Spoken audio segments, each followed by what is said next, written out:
Bonsoir Dominique Hummel. Bonsoir. Président du directoire du Futuroscope qui fête donc cette année ses 30 ans d'existence. C'est le deuxième parc d'attractions derrière Euro Disney, avant parc Astérix.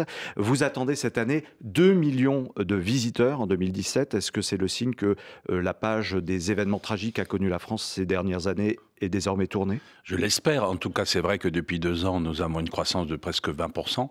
Je crois que la province a quand même été moins touchée, à l'exception bien sûr de la Côte d'Azur. Alors 50 millions de visiteurs depuis la création, c'était en 1997, à l'époque dans un champ de maïs, dans la banlieue de Poitiers.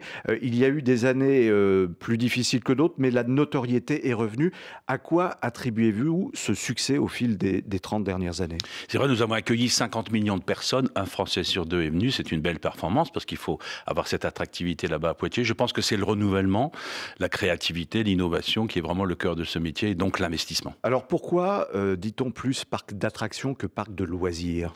Parce qu'au fond, au Futuroscope, à la fois on s'amuse et en même temps nous nourrissons la curiosité de nos visiteurs. Ce mélange des contraires fait qu'on est un parc qu'on appelle ludopédagogique. C'est notre différence. Alors combien employez-vous de personnes? Il y a 25 spectacles permanents chaque Absolument, année, c'est ça, parce que la majorité de nos visiteurs restent 2 jours. Il y a un spectacle du soir qui est proposé avec le Cirque du Soleil. C'est 800 personnes qui chaque année travaillent dans ce site. Et vous renouvelez les spectacles tous les combien? On a une règle qui est 10-20-60. 10% du chiffre d'affaires qui est réinvesti chaque année pour proposer 20% de nouveautés. Ça fait à peu près 3 à 4 spectacles par an. Et tout ça nous permet d'avoir 60% de revisiteurs. Pour ces 30 ans, le Futuroscope frappe vraiment très fort, beaucoup, avec ce tout dernier spectacle autour de Jules Verne, donc l'extraordinaire voyage. Un spectacle à 12 millions et demi de budget. Ouf! C'est sacrément oui, c'est plus de 10% élevé. du chiffre d'affaires, puisque nous faisons 100 millions d'euros de chiffre d'affaires. C'est une promenade sur les traces de Jules Verne et son voyage autour du monde. Mais il faut en effet tous les 3 ans frapper fort et c'est une locomotive qui va nous entraîner pendant 2-3 ans, je l'espère. Comment avez-vous créé ce spectacle? Qui le produit? Et encore une fois, 12 millions et demi, comment on rentabilise une telle attraction? Pour rentabiliser un niveau d'investissement de cette nature, il faut amener 200 000 visiteurs de plus, d'où cet objectif de passer le cap des 2 millions cette année. Je pense qu'on peut y arriver, on est déjà à 50 000 visites de plus, donc c'est bien parti.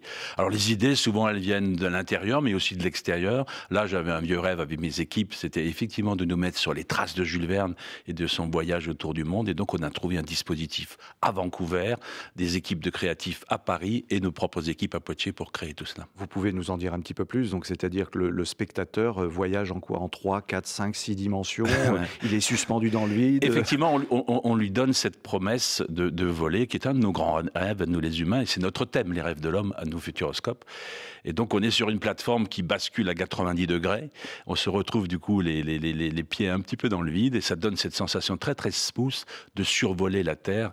Et donc, on a cette sensation du vol dans une beauté des paysages qui sont celles du monde. Comment fait-on pour se renouveler? Parce que finalement, la 3 dimensions, la 3D, les hautes technologies, l'image numérique, je veux dire, c'est rentré dans notre quotidien. Vous y étiez pionnier, effectivement, au Futuroscope il y a quelques années. Maintenant, je veux dire, ça a évolué. Comment vous imaginez tous les jours de nouvelles choses? Après, je crois qu'on peut dire que les technologies ont refait une belle accélération. On n'a jamais autant vu de choses intéressantes, les casques de réalité virtuelle, les robots, les hologrammes. Donc en permanence, il y a des vagues d'innovation dont nous profitons pour les mettre en scène avec ensuite des belles histoires et des beaux contenus artistiques. Peut-être que l'innovation aujourd'hui, elle est plus dans la capacité à mêler des choses différentes que dans le passé. Et c'est ce mix-là qui fait notre force. Quel est le budget de fonctionnement du Futuroscope? Futuroscope, c'est à peu près 75 millions de dépenses par an pour un chiffre d'affaires de 100 millions d'euros. Alors, l'entreprise Futuroscope ne serait pas ce qu'elle est sans son actionnaire majoritaire, la Compagnie des Alpes, que l'on connaît également comme actionnaire du parc Astérix, mais aussi propriétaire des stations de ski, Val d'Isère, Les Arcs, Tignes, les Deux Alpes, etc. C'est un actionnaire, enfin, je veux dire, avoir un actionnaire d'une telle taille dans l'entreprise, ça permet vraiment d'évoluer très vite? Oui, on est dans une famille, puisque vous citiez quelques marques connues. Tout ça permet des échanges et donc nous stimule.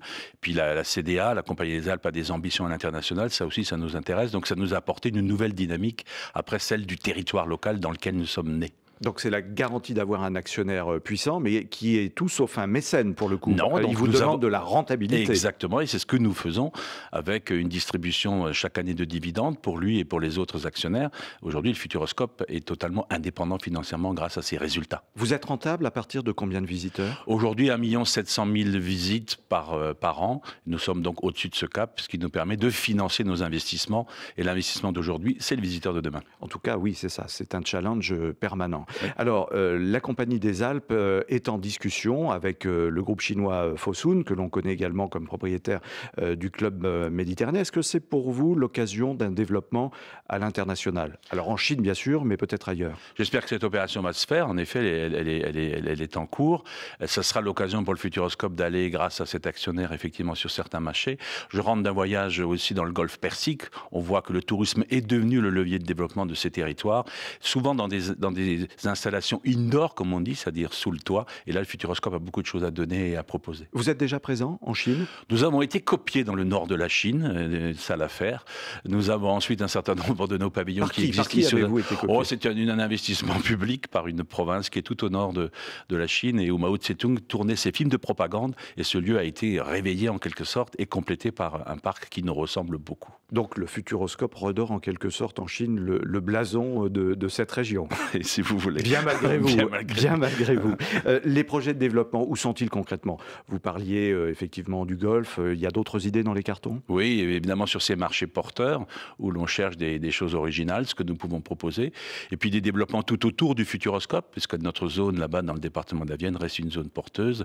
Et c'est tout cela qui crée dynamique et surtout des investissements chaque année pour stimuler l'attractivité. Restons en France pour les 30 ans du Futuroscope. Les prochaines échéances, c'est quoi? C'est avril et puis juin, surtout autour de la gastronomie? Beaucoup de rendez-vous là, au deuxième trimestre, avec Joël Robuchon, qui est natif de Poitiers, un beau rendez-vous le 10 juin, et puis un nouveau spectacle avec un magicien qui utilise des hologrammes et d'autres choses encore plus événementielles au mois de juin.